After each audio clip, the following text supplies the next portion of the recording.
Now, right now, I'm going to go through some incredibly important things that I've noticed over the past week and a half, which have helped me transform the way that I sell. Now, these changes are something that any freelancer needs to be implementing immediately.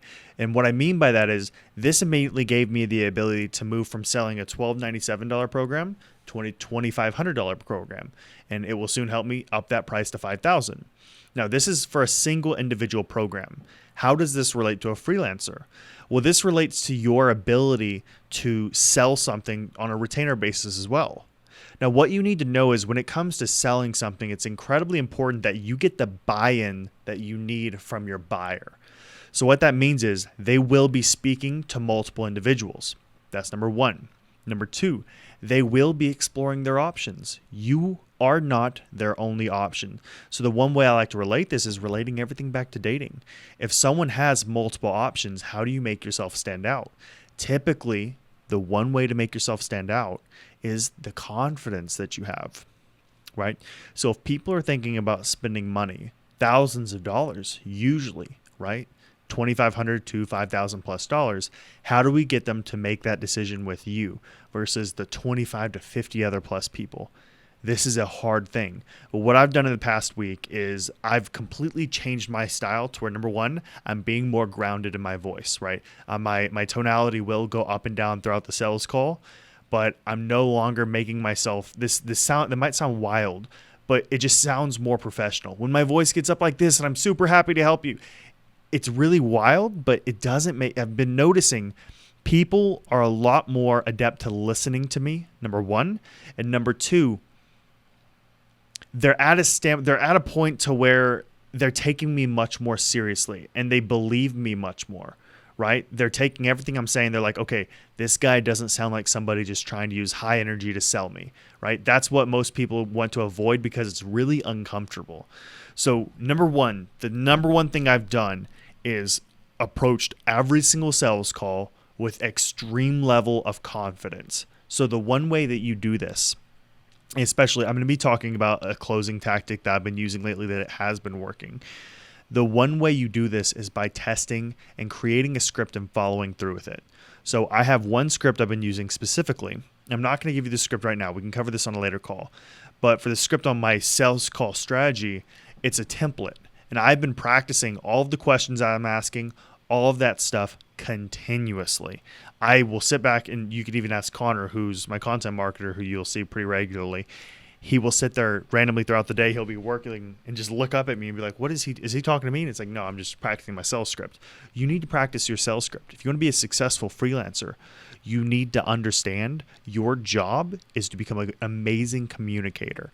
The person who masters the tongue in freelancing will earn more money. That is your single best route to making more money. You could have the best high income skill in the world, but if you can't communicate that to the buyer, your odds are gone. And people like me are going to eat you alive, and you have no chance to beat us. Zero, zilch, nada, right? You need to become a competitor in that sense. There are multiple facets to become a successful freelancer, and that is just one of them. So you need to understand right now, your goal is to master the tongue by preparing.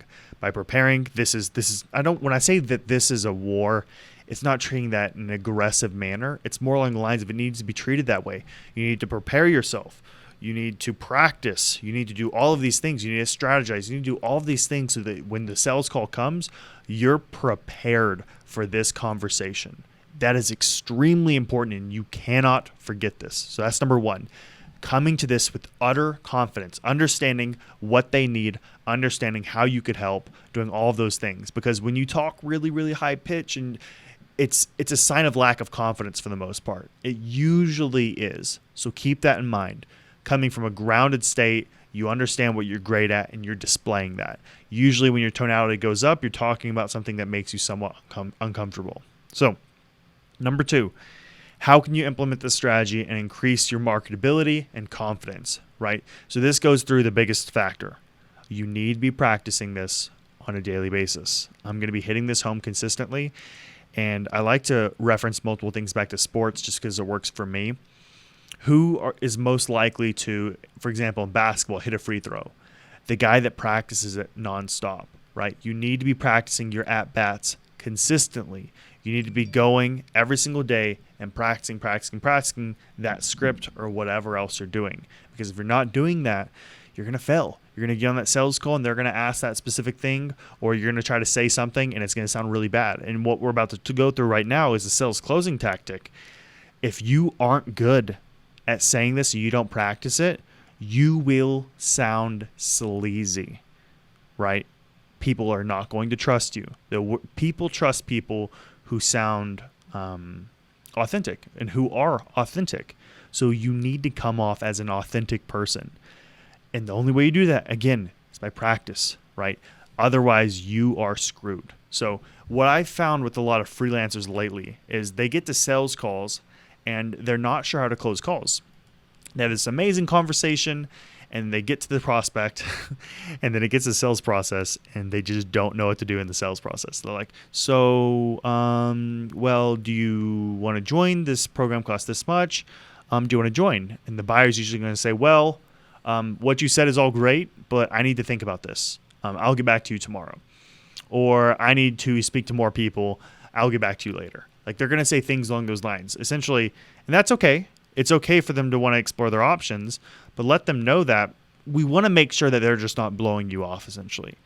And you need to apply that pressure. So the reality is, if you want to be good at sales, you need to learn how to bear with that pressure and how to apply it ethically and how to use it ethically. If you're the type of person that you're not comfortable with that pressure, you're going to end up folding on a lot of things. You're going to fold on deadlines that you won't be able to meet. You're going to fold on pricing to where you'll drop your price significantly. You're going to fold on all of these things. That's one of the importance of building a strong pipeline. If you have a large pipeline, you then can turn around and be like, oh, you want me to do this for $30 an hour? A seat at my table is $50 an hour, guaranteed for 25 hours a month. And if you don't see the value in that, I don't understand, and this just isn't a good fit, right? I'm not going any lower. If you want to go with somebody else, completely understandable. You're going to get what you pay for. So go explore with them, right? And then come back to me when I have to clean up their messes, and I'm going to end up charging you for probably 30 hours a month versus 25.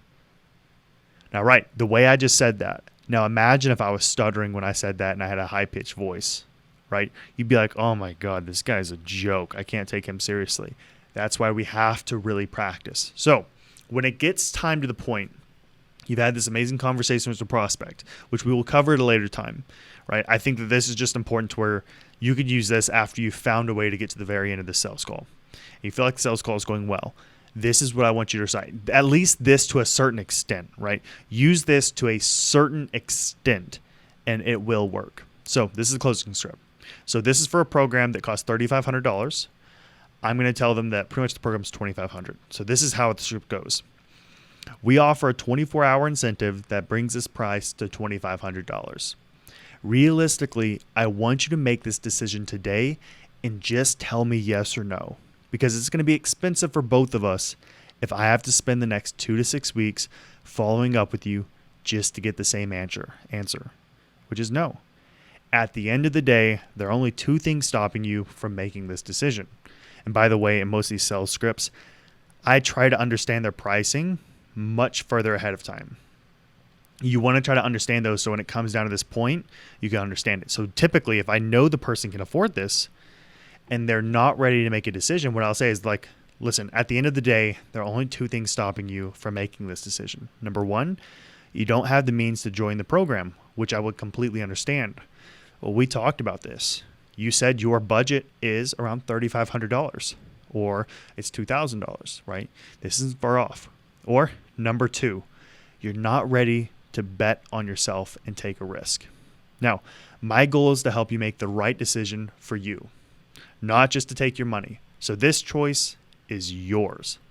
But it's important that you understand nothing in your life will change until you make the first step.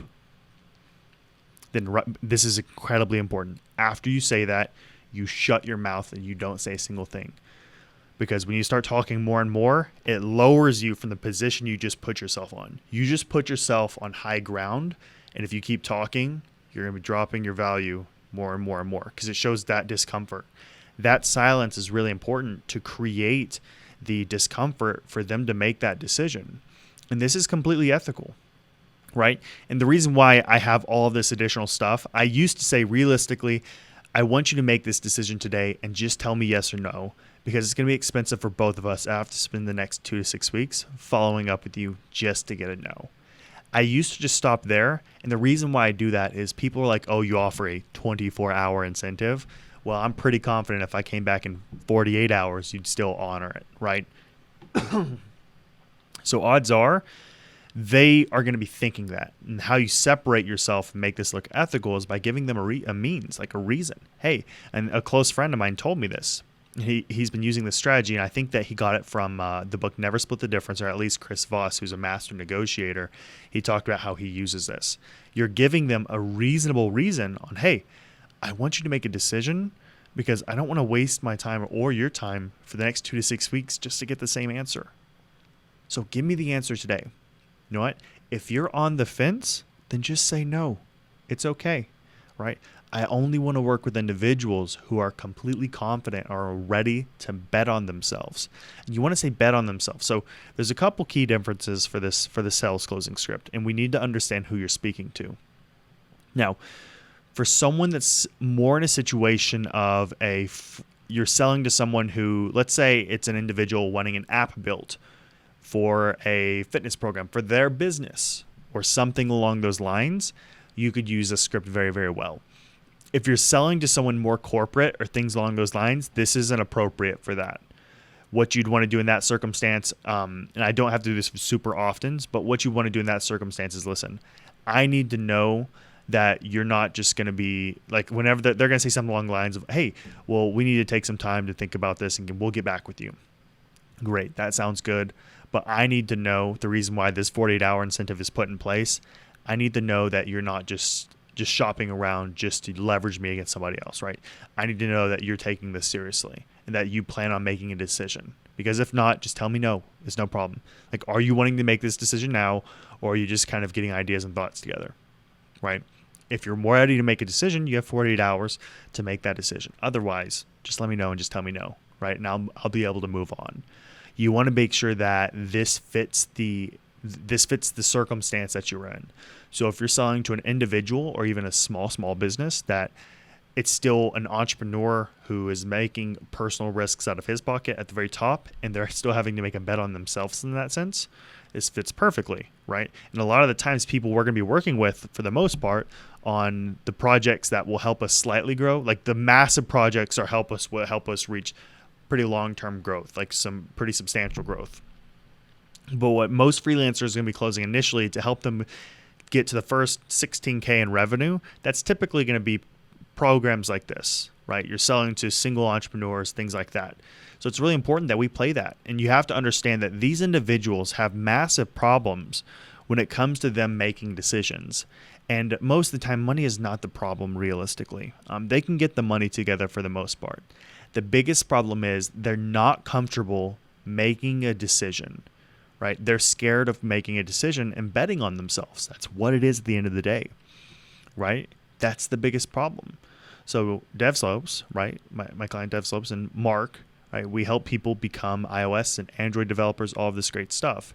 Now, one of the things about this is it's an amazing, you join this program and people can get entry-level jobs, just jobs for $85,000 plus, and they're not willing to spend $2,500 to join the program, at least at the time right now, that's what the price is.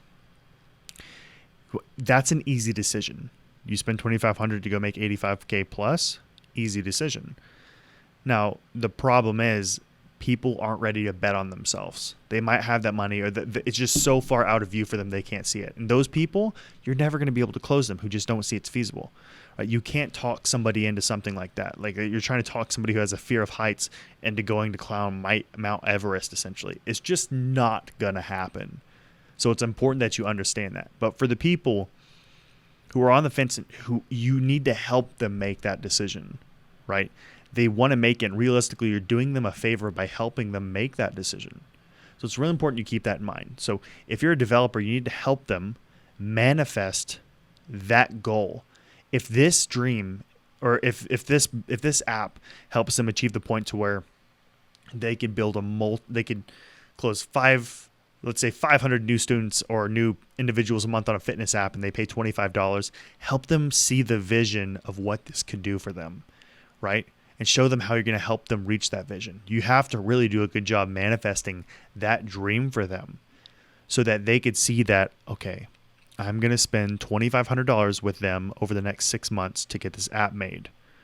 Okay, that's a lot of money, but hey, we know that the end goal is to get 1,000 people signed up, and that they're going to make this app to where it's created in such a way to where it pushes people to get the paid version of it.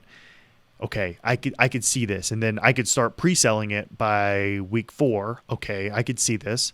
Okay, this is a good idea. This is a smart decision for me, right? We need to be able to push it that way. Oh, I'm going to get a website built to help me sell my services. Okay, how will I use this? Okay, they're going to help me convert my website traffic. Okay, I see how that's important. So if I could get 1,000 people to go to my website and I can convert 200 of them, and then I get their contact details, and if I can close 2 to 3.5% of those people, okay, that's going to end up being 6 new clients, right? And if each of those 6 clients is paying me $500 or $1,000, okay, that's going to turn into $6,000 or $1,000, so $6,000 with 6 clients. Okay, I can see the vision here. So I spend $2,000 to make $6,000, which turns into more and more and more over time because it compounds, because it's ongoing. This is an ever-living asset. This makes complete sense. Okay, yeah, let's make this decision. I want to do this with you. Take the payment. That's what you need to be doing. And that's how we create a wildly successful freelancing business.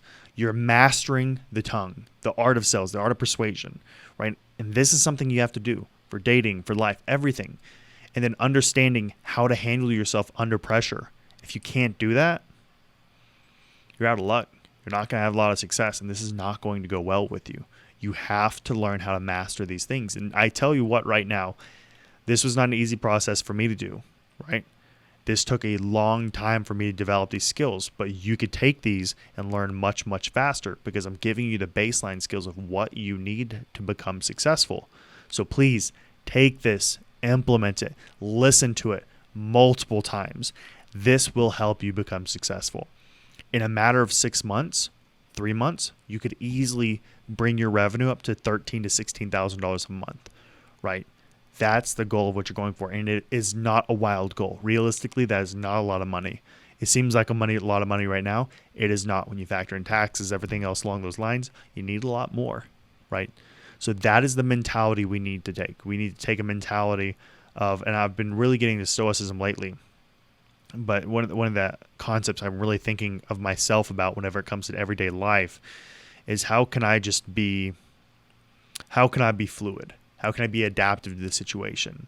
So it's like, oh, cool. So I closed a new client, super happy, but this isn't the end. This is just the beginning, and I'm not going to allow my emotions to go up and down. Find the middle spot, right? So on the days that you're feeling really, really down, that you can't get anywhere, things along those lines, level yourself out. There's the kind of saying, go to your cookie jar, like make a cookie jar and write all the amazing things that you've done. Even if it's not, like there are amazing things that you have done throughout your life, put it in there. And think about and level yourself out to know what I have done amazing things, and that I'm just feeling bad today because of some random reason. But how I feel today is not an example of who I actually am or the abilities I actually have. This is a momentary feeling, and sometimes you can just go take a nap, go work out, do something, and you're going to feel 10 times better. Because I have those feelings all the time too. With my epilepsy and the medication that I'm on, my energy fluctuates all the time. And it is not a fun experience, especially post-seizure when I'm terrified of having another one and things along those lines. It's a pretty scary experience. And that's the reason why I'm so serious about this, is because, guys, you need to be in a position to where you're loving the work that you do. You're in a state of where you're thriving for the first time in your life, and it's important that you reach that point. And I'm passionate about helping you reach that point, because if you don't get there, life is not fun. To where if you develop epilepsy like what I have, if I was in a situation where I could take care of myself and I had to have a normal job, if I had a seizure, I'd be shit out of luck. I don't know how I'd be able to go to work and do things along those lines. So I'm leaving you guys with this. I want you to take this, listen to it numerous times. Whenever it comes to the sales script part, play it back. Listen to it multiple times. As far as I know, this is going to be the only resource on the internet providing the level of knowledge that I'm going to be providing with experience, and someone who's comfortable enough to share what they're doing on an ongoing basis with their failures and their successes, right? Everybody else wants to portray them as a guru, but they're not actually going to be showing you how their sales calls are going and things like that. I'm someone actively doing it on a regular basis and who has built something in the 6-figure range plus and has worked at a 7-figure business, all of this stuff, an 8-figure business. So please take what I'm saying and implement it. It will work. And understand, if you can't see the end goal of generating 6 figures as a freelancer or anything along those lines, understand that it's just a number, right? This is kind of the part of being indifferent about it. I mean, be indifferent about this process, right? Instead of thinking, I don't know how I'm going to reach 6 figures, be like, okay, step back, almost treat it like you're a computer. I do this, this, this, and I achieve goal. So like, for example, in jiu-jitsu, if you want to be great at jiu-jitsu, it's a system, right? If you want to do an arm bar or whatever it is, follow these steps. At step 2, something goes different, pivot off, make these other steps. What makes you better than anybody else is your ability to process these things. And the way you get better at processing these things is practice and study. That's all it is. Athleticism helps. Your strength and conditioning helps, right? All those things helps. But that's what's separating you from the top of the top. So with that said in mind, take this knowledge, implement on it, because I guarantee you it works. And if you have any questions, let me know, because I want to help you succeed at the end of the day. And if by chance you are not watching, or you're watching this and you're a developer or somebody in the coding field as a whole, join the Freelance Accelerator, right? There's going to be a lot of people watching this who don't really know what that is. It's completely okay. This is something that me and Mark Walbach with DevSlopes have created to help developers and coders build their freelancing businesses as a whole. So leaving you guys with that. Have a great day. Get after it and implement on everything I just talked about. Talk soon.